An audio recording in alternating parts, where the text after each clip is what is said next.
Today, I want to talk about something many of us experience, the so-called fake friend. I don't mean casual acquaintances, but those people who seem like real friends, yet consistently hurt, use, or disappoint us in ways a true friend never would. We often call them fair weather friends. They're around for the fun times, but vanish when things get tough. It's painful and confusing. You might start questioning yourself. Is it me? Am I expecting too much? But the truth is, genuine friendship is built on mutual care and respect. If you feel like you're doing all the giving or that your friend isn't being real with you, you might be dealing with a fake friend. Recognizing the signs can be tricky because we usually give people the benefit of the doubt. We make excuses like, oh, she's just busy, or he didn't mean it that way. And sure, nobody's perfect. Every friend slips up now and then. But what we're looking at are patterns, behaviors that consistently show someone is not the friend they pretend to be. Understanding why these behaviors hurt so much and why some people act this way can help us make sense of what's happening. So let's explore 6 things only fake friends do. As we go through them, you might recognize a few, and if you do, don't feel bad. The goal here isn't to point fingers, but to shine a light on unhealthy friendship patterns so we can protect our own well-being. One classic sign of a fake friend is that they only come around when they need something. Think about that friend who contacts you out of the blue because they want a favor or help with their problem, but when you're the one in need, they're suddenly nowhere to be found. It feels pretty awful. You might exist on their schedule rather than as a person with your own needs. Friendship is supposed to be a two-way street. When you realize all the giving is one-sided from you to them, it hurts. We naturally expect some give and take in relationships. If a friend only sticks around for the good times or when they have something to gain, it breaks that basic trust. You might start feeling anxious or lonely, knowing you can't really count on them.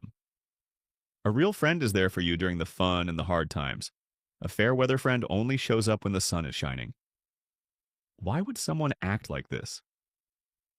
Often it comes from a self-centered mindset or a lack of empathy. They might not truly understand that friendship involves caring about someone else's needs. Maybe they were raised to look out for number one, or they just never learned how to be supportive. Some people also avoid emotional situations because it's uncomfortable for them, so they take the easy parts of friendship and bail when it requires effort. Whatever the reason, it's important to remember that it's not your fault. You're not too needy for expecting a friend to be there. Another thing fake friends do is make everything one-sided. Have you ever had a conversation with someone that was completely about them? Perhaps you spent an hour listening to their stories and problems, and when it's your turn to share, they either quickly change the topic back to themselves or just tune out. You walk away feeling invisible, like your life and feelings didn't matter. This lack of genuine interest is a big red flag. One of our fundamental needs in friendship is to feel heard and valued. If your friend never asks how you're doing or doesn't pay attention when you speak, something is off. As children, we all start out a bit egocentric, seeing the world mostly from our own perspective. But by adulthood, we learn empathy. A fake friend who only talks about themselves may not have gotten that memo. It might be immaturity or even a narcissistic streak where they just can't see past their own needs. I'm not saying they're an outright narcissist, but the effect on you is the same. You give them support and attention and get little in return. Over time, being on the sidelines in your own friendship is exhausting. You might feel more like an audience than a friend. A healthy friendship involves both people sharing and listening. If you're always the listener and never the listened to, that's a sign that this friendship is out of balance and likely not truly supportive. Fake friends are often unreliable. They don't keep their promises or follow through on commitments. Maybe they constantly cancel plans at the last minute, or they say they'll help you with something but then never show up. Imagine counting on a friend for an important day. Say you really need their help or moral support, and then they bail without a good reason. It stings. Each time this happens, you're left disappointed and maybe even a bit embarrassed for having relied on them again. When someone's words rarely match their actions, trust erodes. You start to doubt everything they say. Will they actually be there? Do they really mean what they promise? Consistency is a huge part of trust. If a friend is habitually flaky, the friendship rests on shaky ground.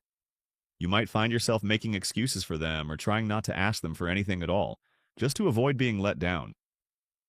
But think about it. A true friend respects you and your time. They show up when they say they will, and if they can't, They let you know and apologize sincerely. If someone is always making excuses, standing you up, or putting you low on their priority list, they are showing that they don't value the friendship the way you do. That kind of one-sided reliability a clear marker of a fake friend. Another painful behavior of fake friends is gossip and betrayal. They might smile to your face, but then talk behind your back. Maybe you confided in a friend about something personal, and later you find out they told others. Or you hear that they've been saying not so nice things about you when you're not around. That feeling of betrayal cuts deep. Trust, once broken, is hard to mend. And with good reason, friendship is built on trust. When a friend shares your secrets or badmouths you, it feels like a violation. People gossip for all sorts of reasons. Sometimes out of jealousy, sometimes to fit in with a crowd, or just for drama. None of those reasons make it hurt any less when you're the target. In fact, social betrayal can feel as painful as a physical injury.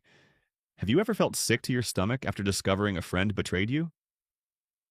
There's science behind that, showing our brains register this kind of hurt similarly to physical pain. A true friend, however, protects your confidences and defends you when you're not there. They value your trust. So if someone repeatedly spills your secrets or throws you under the bus to make themselves look better, they're acting like a fake friend. And it's completely understandable to feel wary of them once you've been burned like that. Fake friends also tend to put you down or fail to support you. Instead of being happy for you when something good happens, they might minimize it or find a way to criticize. Imagine you just got a promotion at work and you're excited to tell your friend. A genuine friend would celebrate with you. A fake friend might say something snarky like, "Well, it's not that big a deal. Lots of people get that title." Or suggest you got it through luck rather than merit. Over time, those little digs and lack of enthusiasm can really dampen your spirit. Often, this behavior comes from insecurity or envy. If your friend has a hard time feeling happy for others, they might try to bring you down to cope with their own feelings of inadequacy. Psychologists sometimes call this an inferiority complex. They feel inferior, so they undermine someone else's success to feel a bit better about themselves. Of course, knowing that doesn't make it hurt less when it's your friend doing it. You might start to downplay your successes around them, or stop sharing good news because you expect a negative reaction. But a true friend will cheer for you and support you, just as you would for them. If someone consistently makes you feel small or guilty for your achievements, that's a sign that their friendship isn't genuine or healthy. The last big sign of a fake friend is manipulation and a lack of respect for your boundaries. This can be a bit tricky to spot because it often comes wrapped in emotional pressure. One form it takes is guilt tripping. For example, if you can't meet up with them one day because you have other obligations, they might say something like, "I guess I know who my real friends are," just to make you feel bad. Suddenly, you're the one apologizing even though you did nothing wrong. They might also always cast themselves as the victim, flipping the conversation so you end up apologizing to them. It's upside down and exhausting. Fake friends also tend to ignore your limits. Maybe you say you need some personal time or you don't want to do something, but they push anyway. If you resist, they make you feel guilty. Over time, this manipulation can really wear you down. You start to dread interactions because you anticipate the guilt trips or drama. You might give in to things just to keep the peace. But that's not what friendship should be. A real friend respects your no and your autonomy. They care about how you feel. If someone is consistently making you feel guilty, anxious, or bulldozed into doing things, they're not treating you like a friend. They're treating you like someone to control. And that is a clear sign of a fake friend.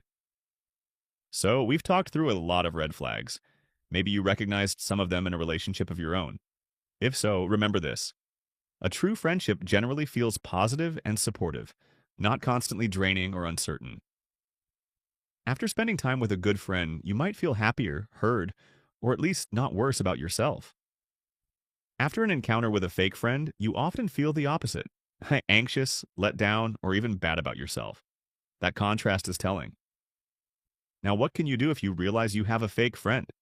First, acknowledge it. You might try talking to them, honestly explaining how you feel. Sometimes people don't realize how they're behaving and they might change. But be prepared. Not everyone will change, especially if these patterns run deep. It's okay, in fact healthy, to set boundaries or create distance. You don't have to answer every call or jump to every request. You can decide to step back slowly, or in some cases, you might choose to end the friendship entirely. It can be hard, especially if you've known the person a long time, but your mental and emotional well being comes first. Above all, keep in mind that you deserve friends who genuinely care for you. Good friends do exist, and when you find them, you'll notice the difference. You'll feel safe, supported, and respected. So when you spot a fake friend doing these 6 things, know that you have the right to walk away or demand better.